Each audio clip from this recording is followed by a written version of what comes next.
quadrants, or in this case, are they sextants? Because there's 6 of them. I don't know. I don't know. Sextants. I want to be doing stellar navigation at this point. What's up, everybody? I'm Adam Johnson, and this is Cover Band Confidential. Earlier this week, Line 6 announced a product that isn't necessarily the most innovative product they've released in recent memory, but has enough interesting features about it that I think it's worth talking about. Just want to remind you, if you're enjoying our content, to go ahead and like and subscribe. We've got a podcast with over 130 episodes, all designed to help you rock more and suck less. And with that out of the way, let's get into it. Line 6 kind of announced a new HX product. It feels like they're not that proud of it. I don't know. They didn't want to talk about it. Yeah. It leaked, right? It was a leak initially. Yes. Something got leaked and it was just too obvious to refute. Yep. And so the product designer hopped into a message board discussion and basically kind of laid the whole thing out. Yep.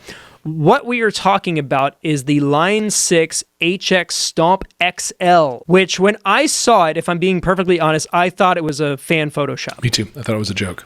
This announcement is not necessarily a new product per se. If you were looking at the unit, it's pretty obvious that is just an HX Stomp with more buttons. And that's what they called it. The feedback they've gotten about HX Stomp, it has 3 little buttons on it. It's a tiny little form factor thing. And the point is you'd put it on a board next to something else or you'd travel real light with it. Yeah. So in my case, I have an HX Stomp. I use it on multiple kinds of gigs. I've used it for acoustic gigs. I've used it for playing bass, and I use it when I'm playing rhythm guitar for some gigs. And then this last trio gig that we did, I used it exclusively. I did not bring my big boy Helix. My setup is fairly minimal, but it does include an external set of buttons.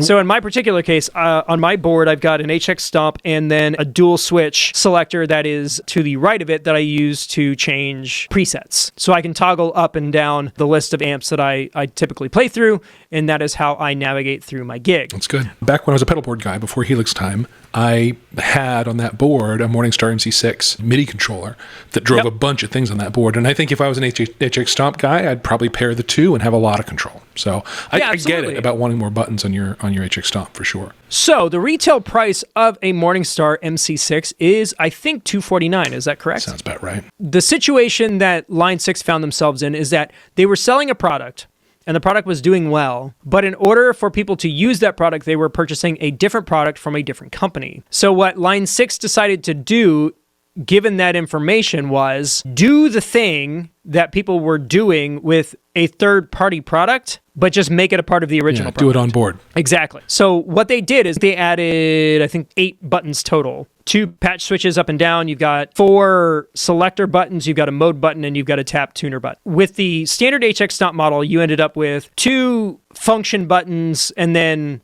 your tap tempo, and that's it. Yep. What this allows you to do is it gives you 4 choices plus all of the other things. And they're doing it from a price point standpoint, it's about $150 more than the standard HX Stomp, which technically puts it below the price point of an HX Stomp with an MC6, right, which puts it in a really interesting position. Where it gets complicated is when you start talking about the secondary market. If you're looking at the price point of a new HX Stomp XL, you're getting kind of in the neighborhood of a used Helix LT. Right. And with the LT, you're getting double the DSP. Double the DSP and 4 more buttons. As well as an expression pedal, additional I/O options. It's not nothing. Yeah. And the impression that we were getting from the product designers was that this was basically a Goldilocks product. One was too big, one was too small. This one is just right. What is it? It's just right. Yeah. I will say, when I first saw the HX Stomp, it seemed a little too minimal for my purposes. It seemed like you'd have to do a lot of tap dancing to get as much control as you needed on that. And you added buttons to it, and a lot of people have. So maybe they're nailing a use case here. I think that's possible. The question for me is, do you feel like there's a lot of untapped HX Stomp market out there left after the original 3-buttoner's been on the market for, a year and a half now? My impression is that the XL is for existing HX Stomp users. You think the sell is, look, our product was too minimal for you, and look at how painful it was to use, so pay us another $700 to fix that. I think so. Interesting. All right. If I'm being perfectly honest. Will you buy it? Because I don't know. Yeah. But it was definitely tempting. And to be perfectly honest, when I have used it for just like a sole unit gig, I could have used 2 more function buttons. Of course. 2 more snapshot buttons, 2 more pedal buttons. that would have been massive. Yeah. And, personally, I like the interface better. The XL interface looks a lot like the LT interface, which I prefer over the full-blown Helix interface. It's basically like colored quadrants, or in this case, are they sextants? Because there's 6 of them. I don't know. Sextants. I want to be doing stellar navigation at this point. But visually, it makes more sense to me than some of the other products. Yeah. So Yeah. it's absolutely tempting. Would I necessarily sell my existing Stomp for that? I don't know. I am selling off a bunch of gear if you haven't noticed. So maybe I buy one. I don't know. All right. Maybe Frank and the guys just feel compelled to send us a unit to try, since we talk about it so gosh darn much. They should find it in their hearts to be compelled about that. We should each get one. I'll definitely tell them how I feel. I will say this, form factor aside, there were a couple of cool features that I really did like. I liked the fact all of the ports are on the back. One of the things that I have an issue with is that some of the jacks and stuff I need are on the sides of the unit, and with the board that I've got, that's not always super convenient. I have definitely run into issues where cable management makes it hard to plug into things, so I kind of like that idea. I love the idea of a recessed, collapsible master volume, which is on the back now. Yeah, it's nice. It draws the same amount of power that the Stomp does, even though it's much, much bigger, which means anybody who's already got the existing power supplies and stuff, it's a plug and play deal. I haven't done the measurements yet. For me, I've got a board that it would live on, so it would have to fit on that board minus the 2-button switch that I've already got. If it doesn't, that's dead in the water. But if it does, it's pretty tempting because it does solve all of the problems that I have had with the original unit. The other question it leaves is, in discipline of product management, we deal with this thing called cannibalization, right? Where a new product essentially kills the market for an older one, or a one that you have that it kind of competes with. Do you think anyone's going to buy a 3-button Stomp anymore? Again, I think this is a matter of use case. Okay. There's a part of me that thinks, okay, I buy one thing for the one thing I use it for, and then if I need something else, I'll get something else. And then there's the other part of me that's like a one unit to rule them all. Could I do all of the gigs that I've got on a Helix LT? 100%. But I like the fact that I have a smaller option for gigs where I don't necessarily need all of that DSP, or I don't need all of that real estate. I just need a couple of patches with a couple of sounds to do the thing I need to do. Yeah. I've got a full band rig. I've got a solo acoustic rig. And then I've got this kind of weird situation where I have these trio gigs that could technically use either one of those, but would I want to replace that with something that does more and gives me a bit more flexibility? That's tempting to me, because then I basically have 3 levels of rig that I can just kind of grab and go. There's some there for me. So even though that exists,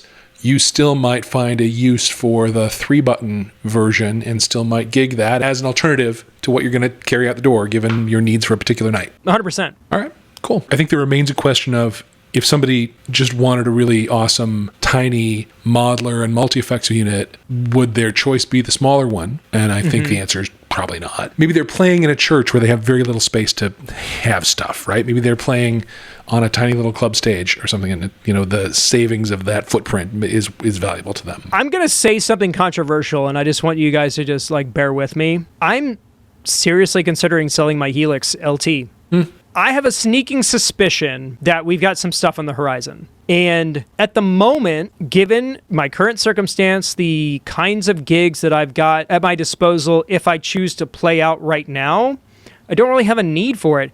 And to be perfectly honest, it's sitting to my right in a road case the size of a mini fridge. It's not doing me any favors taking up all of the space. And if something new were to come out, I think it would be advantageous to offload it while it's still the current product line and just hang out to see if something new comes along. That does make a lot of sense. In conclusion, I think the HX Stomp XL is low-key like a Jedi move, like a genius product release, because the product's already been established in the marketplace. It is a known entity. Yep. It's not new. There's no learning curve. It's literally the thing that people already know, but more of it.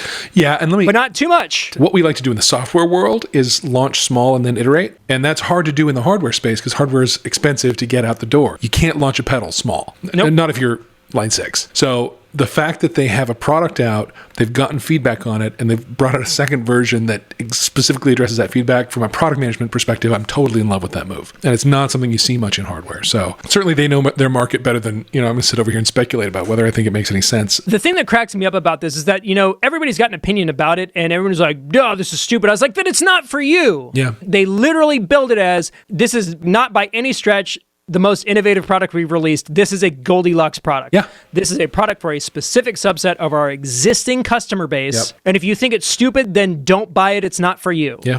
It'll be really interesting to see how many units they move of it. Hey, they got my attention. There you go. At least one then.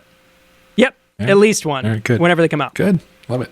Guys, thanks again for tuning in. If you're enjoying our content, don't forget to like and subscribe. We put out podcast episodes every week and drop new videos on this channel every Friday. Take care, and we will see you next time.